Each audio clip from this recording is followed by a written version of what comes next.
25 जुलाई की सुबह बारिश में भीग रही मुंबई में कत्ल की खबर ने सनसनी मचा दी थी। पुलिस को वॉली के एक स्पा में मिली थी धारदार हथियारों से कत्ल किए गए एक शख्स की लाश, जिसकी पहचान आरटीआई कार्यकर्ता गुरु वाघमारे के तौर पर हुई थी। अब देखिए, हत्या के 48 घंटे के भीतर मुंबई पुलिस और क्राइम ब्रांच आरोपियों तक एक ऐसे सुराग से पहुंची है जो गजनी फिल्म की याद दिला रही है। जी हाँ, जिस शख्स की हत्या हुई उसने अपने बदन में 22 नाम गुदवा रखे थे और ये भी लिख रखा था कि इन्हीं में से एक मेरा कातिल है। अभी की बिग ब्रेकिंग मुंबई के वॉली इलाके में हुई सनसनीखेज मर्डर मिस्ट्री की है। तो बड़ी खबर आपको बताते हैं, गुरु वाघमारे हत्याकांड में चौंकाने वाला खुलासा। वॉली हत्याकांड में स्पा का मालिक गिरफ्तार कर लिया गया है। 2 सुपारी किलर्स भी ट्रेन से भागते हुए पकड़े गए। दरअसल मृतक ने अपने पैर पर, अपने बदन पर टैटू गुदवा रखा था और इसी टैटू से बड़े सुराग मिले हैं। कुछ साल पहले एक फिल्म आई थी गजनी, आपको याद होगा, जिसके हीरो को भूलने की बीमारी थी, शॉर्ट टर्म मेमोरी लॉस की बीमारी थी और इसी बीमारी के चलते हीरो ने अपने जिस्म पर अपने दुश्मनों के नाम और नंबर गुदवा रखे थे, जिसके जरिए वो बदला लेता था। लेकिन मुंबई के वॉली में हुए सनसनीखेज कत्ल की कहानी ऐसी ही निकली है। आरटीआई एक्टिविस्ट गुरु वाघमारे के कत्ल का सुराग उनके बदन पर दर्ज टैटू से पुलिस को मिला और 48 घंटे के अंदर पुलिस कातिलों तक पहुंच गई। तो बड़ी खबर आपको बता रहे हैं, जहां 50 साल के गुरु सिद्धप्पा वाघमारे नाम के शख्स की हत्या के मामले में जो खुलासे हुए हैं वो बेहद चौंकाने वाले हैं। मृतक के दोनों थाइस पे कुछ नाम टैटू किए हुए मिले हैं, जिसमें अगर उसको कुछ हो जाता है तो ये लोग रिस्पॉन्सिबल रहेंगे, इस तरह का की लिखावट मिली है। कितने नाम लिखे थे सर टैटू पे?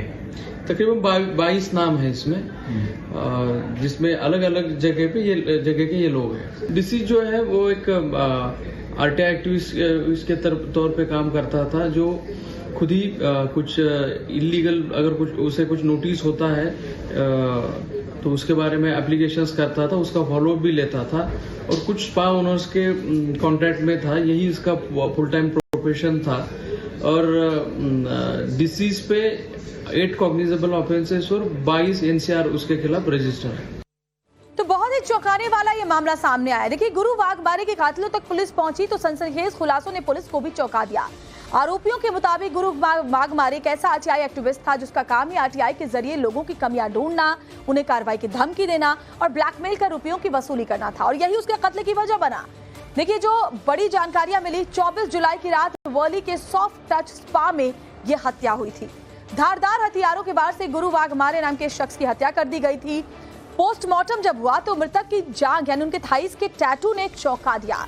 दरअसल इस मृतक गुरु ने टैटू में 22 दुश्मनों के नाम गुदवा रखे थे।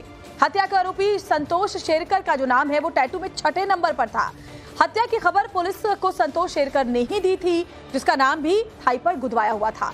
सॉफ्ट टच स्पा का मालिक है आरोपी संतोष शेरकर, जिसको शायद ये पता ही नहीं था कि उसका नाम भी उसके शरीर पर गुदा हुआ है। गुरु वाघमारे के एक्सटॉर्शन से दरअसल संतोष परेशान था और बताया जा रहा है कि यही उसके कत्ल की वजह बनी। फिरोज अंसारी को 6 लाख रुपए कत्ल की सुपारी भी दी गई थी, ये भी जानकारी हासिल हुई है। जैसे ये केस क्राइम ब्रांच को रिपोर्ट हुई तो वर्ली पुलिस स्टेशन के साथ साथ क्राइम ब्रांच की टीमें भी पैरेलल इन्वेस्टिगेशन इसका कर रही थी। क्राइम ब्रांच की 6 टीमें इसमें इन्वॉल्व थी, जिसमें टेक्निकल इन्वेस्टिगेशन और फील्ड इन्वेस्टिगेशन क्राइम ब्रांच की तरफ से किया जा रहा था। इसमें ही जब ये साइन के होटल से निकले तब से ये स्पा पहुंचने तक की चीजें हमारी तरफ से चेक की गई। इसमें कुछ चीजें हमें इन्वेस्टिगेशन में रिवील हुई। इसी के सपोर्ट से हमने पहला एक्यूज जो है वो नाला सोपारा से पकड़ा और उसी के इन्वेस्टिगेशन में रिवील हुआ कि बाकी दूसरा जो एक्यूज है वो दिल्ली भाग रहा है। तो वहां की लोकल पुलिस की सपोर्ट से हमने कोटा में और एक एक्यूज और 2 संदिग्ध उनको भी पकड़ लिया। इस महिला का रोल जो है वो इन्वेस्टिगेशन में वेरीफाई किया जा रहा है। अगर कुछ सामने आता है तो उसके हिसाब से कार्रवाई की जाएगी। और हमारे साथ हमारे सहयोगी राकेश इस वक्त जुड़े हुए हैं मुंबई से। राकेश, बहुत ही चौंकाने वाला ये मामला है और ऐसा समझ में आता है कि एक्सटॉर्शन इसकी एक बड़ी वजह बनी कत्ल की, लेकिन जिस तरीके से अपने बॉडी पर नाम आरोपियों के गुदवा कर रखना, ये बहुत चौंकाने वाला। और मुझे लगता है कि जो आरोपी है शायद उनको इस बात का अंदेशा भी नहीं रहा होगा कि उनके नाम जो पीड़ित है उसकी बॉडी पर गुदे हुए थे।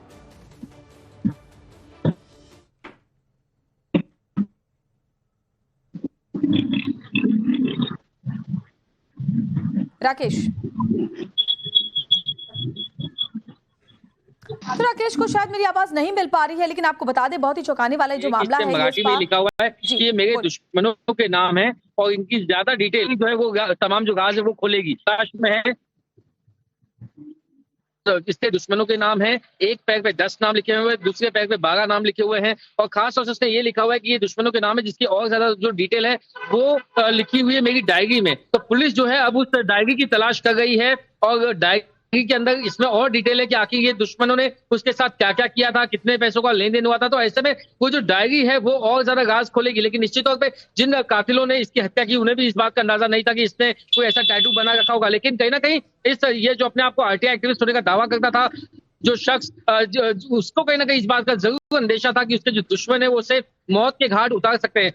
और ऐसे में अगर उसका मर्डर किया जाता है तो कैसे पुलिस जो है वो उसको आइडेंटिफाई करके कैसे आरोपियों तक पहुंचे, ये तमाम जो डिटेल है वो कहीं उसने ये टैटू बनाया, इसको भी तलाश रही है जिसने ये टैटू बनाया ताकि उससे उसका बयान दर्ज किया जा सके। और जो डायरी जिसका मेंशन किया गया है वो डायरी में आखिर क्या क्या खुलासा है ये देखने वाली बात।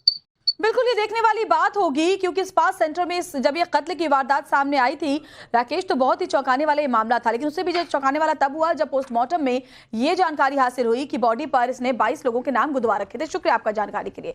तो देखिए जो शख्स था वो 52 साल का गुरु वाघमारे, जिसकी तस्वीर आप इस वक्त देख रहे हैं। देखिए सोने चांदी का शौकीन, कितने इसने भारी भारी जो गहने हैं वो अपने बदन पर लाद रखे हैं। और जानकारी ये भी मिल रही है कि ये लोगों को आरटीआई के जरिए पहले उनकी कमियां निकलवाता था और उसके बाद उन्हें ब्लैकमेल करता था।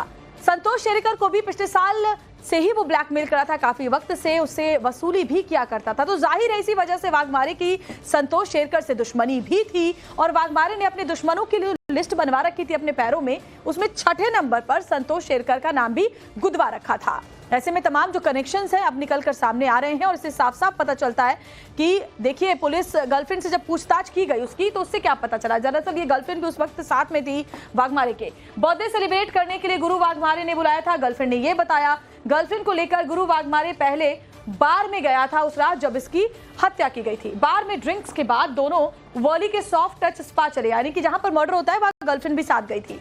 वाघमारे ने वहां स्पा के मैनेजर और एक स्टाफ को पार्टी दी, जो कि जानकारी मिल रही है। और इसके अलावा आपको ये भी बता दें कि इसके कुछ ही वक्त के बाद, पार्टी के बाद, दोनों स्पा में ही अलग कमरों में सो गए, जैसी की जानकारी गर्लफ्रेंड ने दी है। लेकिन उसके बाद ऐसा क्या होता है, जब सुबह गर्लफ्रेंड की नींद खुली तो खून से लथपथ वाघमारे का शव उसने देखा, ऐसी बात उसने कही है। लेकिन पुलिस अभी कई एंगल से जांच जो है आगे बढ़ा रही है।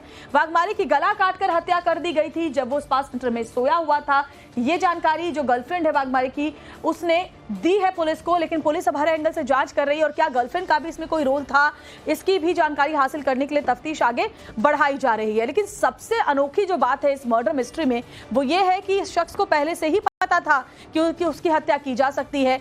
और इससे भी बड़ी बात है उसको ये भी पता था कि कौन से वो लोग हैं जो उसकी हत्या करवा सकते हैं। और इसीलिए देखिए इसने अपने बदन पर ही ये नाम गुदवा रखे थे। लेकिन जो उसके दुश्मन थे उन्हें इस बात का बिल्कुल अंदेशा नहीं था।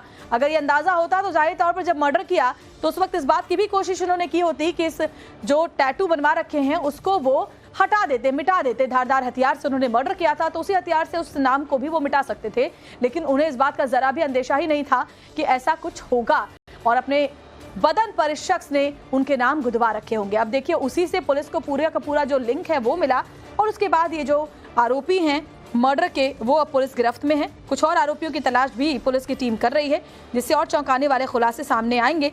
लेकिन सबसे अहम बात है कि जिस तरह से आरटीआई के जरिए पहले लोगों की जानकारियां निकलवाना और फिर उन्हें ब्लैकमेल करना, इसके बाद उसे पहले ही ये अंदाजा था कि मर्डर उसका किया जा सकता है। देखिए सवाल यह है कि कातिलों तक कैसे पहुंची मुंबई पुलिस, चलिए वो भी आपको बता देते हैं। तो दरअसल बार के पास लगे सीसीटीवी में स्कूटी पर 2 संदिग्ध पुलिस को नजर आए थे। सीसीटीवी में गुरु वाघमारे का पीछा करते हुए ये जो दोनों संदिग्ध है वो दिखाई पड़े स्कूटी से सॉफ्ट टच स्पा सेंटर की तरफ दोनों जाते दिखे, जहां पर वाघमारे भी जा रहे थे। वाघमारे के स्पा पहुंचने के 1 घंटे बाद दोनों संदिग्ध स्पा के पास दिखे। स्पा के पास पान की दुकान से दोनों ने गुटखा खरीदा था, जिस तरह की जानकारी मिली है। और गुटखा के पैसे से यूपीआई से संदिग्ध ने गुटखा की जो खरीदा था उसके पैसे चुकाए थे। यूपीआई लिंक की जब जांच की गई तो फिरोज अंसारी नाम के शख्स का पता चला, उसका यूपीआई था। फिरोज अंसारी के मोबाइल सीडीआर में संतोष शेरकर का कॉल मिला और संतोष शेरकर कौन, वही जिसका नाम 6ठे नंबर पर टैटू में गुदवा कर रखा गया था, उसका